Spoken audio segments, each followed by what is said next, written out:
We want to welcome you back to All Things Real Estate. Once again, your hosts, Gary Kelly and Brad Avergon. All right, we're back at it. I'm Gary Kelly with Castanet Realty Group, and I am joined by the ever debonair Brad Avergon of Fairway Still Independent Mortgage. Absolutely. So we were talking about getting, your home ready to sell, and if you have kids with smelly soccer gear in the house. One of the things I suggest to people is that they leave out laundry baskets, and you can put kids' toys in that. You can put, if kids come in from soccer, they can throw it in there. And then when it comes to a showing, you can whisk that easily away from the main stage, so to speak, which I think helps. Mm-hmm. Mm-hmm. Agreed. The other thing that I tell people is you've got to see a house. It's great that we're going to be out showing houses at night. Frankly, real estate agents, we have families too, and we don't want to be out at 8 o'clock at night trying to find the lockbox underneath the hose faucet. You've got to see a house during the day too. That's really important. And I tell the story that Sue was actually out buying a house, happened to be in Wells, Maine, and it was a adorable little cottage-like house, and it had this, I'll never forget. It had an avocado green and yellow appliances in the kitchen that actually worked far better together than I'm describing. And we walked outside during the day, and there was this hulking public service building housing police and fire for Wells. And it's like, I'm not sure you want to live next to that. It's just noise and lights and all that. Yeah, you know what? You bring up a really, really interesting point, Gary, one that I'm actually living myself. So where I used to live, or where we used to live, was an area right next to the Mass Pike. Now, one would think that one heard a lot of noise from the Mass Pike, but actually, based on the geography of where our home was located, we didn't hear the Pike at all. Now, where I live now, we're much closer to Route 9, and which is fine, but we're also because Route 9 has a lot of traffic on it. We're not far from Route 30 either. I happen to hear a lot more ambulances and fire trucks running up and down, way more than I would have thought. And yet we are in this residential area. There's no double line street by me or anything like that, but it's the way that sound carries. So I think your point about going not only to look at a house in the daylight, but listen to what's going on. Go visit a house that you're looking to buy at different times of day, to see and hear what it sounds like. One of the examples that I use is sometimes you can have, if you look at an aerial view of where a house is, you can have train tracks not too far. Well, that's fine when the train's not there, but when the train's running, you need to know kind of what that sounds like. And so you want to know roughly what time and how often does that train come by? Because if it comes by at 5 in the morning, you'll be up at 5 in the morning. Realtor.com has a sound chart based on where you are in a town. How loud do they predict it would be?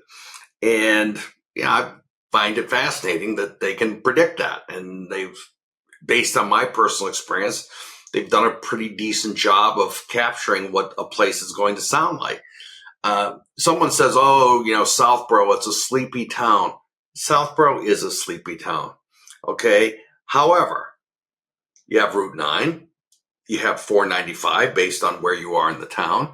You do have the Mass Pike, 85, etc. It's rarely completely silent in Southborough. I don't know if it's ever completely silent in Westborough where you live. No. Except at 9 o'clock when they roll up the sidewalks. That's right. But that's the other thing is, again, it's more about knowing what the sound's like. But don't not buy a house necessarily because there's sound coming by. There's all sorts of technical devices now that emit what's called white noise, which is background noise that you just get used to and kind of takes away from the other sounds going by. It's like when you have a fan running in a room. Sometimes you don't hear necessarily what's going on outside. So that can be a good. I used to live in Westboro, and I lived in an area that was, I don't know, a few blocks from the high school. And I remember on Saturdays really appreciating the sound in the fall of the band practicing. It was just fun. Yeah, did I sit there and did it interrupt my Saturday afternoon nap? No, because I don't nap on Saturday afternoons. But I just thought it was a bit of Americana that was enjoyable to hear that. So Yeah. Yeah. Yeah. I've heard the football games going on and you can hear the crowds cheering, and that's kind of a fun thing, every once in a while too. It's now enjoyable. I do know that sometimes if you live close to a field and it's got light on 24/7, which most of them don't, but I think in Westboro specifically, they're allowed to have the lights on 12 nights a year or something like that. I don't know if they still enforce that or if they ever did, but it was a limit, and that's because they didn't want to have that. But I think today with lighting, they can direct the lights so that you don't have light pollution going up. The lights go down to the field, and it's far less troublesome. Yeah, I would agree with that. I would agree with that. There's usually a workaround. You just have to kind of, as you said, you have to kind of check out everything, right? You have to kind of like go into an area at night, go into an area at day, listen, see, even, you know what? Talk to the neighbors. What kind of neighborhood is it? Are they nice neighbors? Are they not? And they'll be happy to tell you what's going on in the neighborhood. Do they have block parties, or is everybody kind of close their doors at 5 o'clock and not come out? It's just always interesting to kind of get a feel for a place, and that takes a little bit more work if you're a buyer. Right, absolutely, no question about it. What are you seeing in the marketplace? Are you seeing people sticking their head out, or are they still being that hesitant conservative we talked about a little bit earlier? I have people that are sticking their head out. There are people that are making offers on properties. There are other people that are being more hesitant. I think there's I think this is a good time, and folks realize it for purchasing a home. If it's because they're downsizing, or maybe they're moving in with family, or they're first time home buyers, this is a great opportunity to get out there and do the work up front and go see homes. As you said, there's more listings on the market. And when it comes to the conversation about interest rates, what I tell everybody is the same thing. Don't buy a home or not buy a home because of interest rates, because interest rates are going to be cyclical. They're going to go up, they're going to go down. Buy a home because you're ready to buy a home, and buy a home that you can afford. Don't buy a home that you can't afford, because that's only going to lead to problems. So that's where a lot of times I'll put my pre-approval clients through an exercise where I have them put the money aside, before they actually buy a home. This is roughly what we're budgeting for a mortgage payment. Start putting it aside. Does it feel okay, or does it feel like we're strapped? We don't have enough. Then I think that's a brilliant strategy, Brad. I've told many of my clients to do that, and you've got to get the credit for the suggestion. Thanks. But I think, as I said, I think it's a good time to buy. I think people are out buying right now. I don't think it's that frenzy, which I think is a good thing. And we expect interest rates to continue to drift right now. Rich interest rates, I would say, in the low to mid sixes. But we expect them to continue to drift down. That being said, I would not wait until interest rates get lower, because when they get lower, that will be the buy sign for every other person to jump back in the market, and you will more than make up any gain that you would have gotten having that lower interest rate by paying significantly higher prices on the purchase of a home, because you're going to have bidding wars. Right, exactly. And the frenzy bidding war thing. Yeah, it's fun and all that, but at the end of the day, you're negotiating with someone else's money to a degree. Well, not to a degree completely, because the agent doesn't put money in, and it's a little scary when you've got we've got 10 offers on this property and they're all above ask. Okay, yeah, I've had people come to me and say, I'm going to pay whatever it takes to get this property. And I remember in one case looking at him and saying, no, you're not. It's just, there's a point where the house just isn't worth it. And you get into appraisal considerations and all that. I don't want to have people overspending on a property.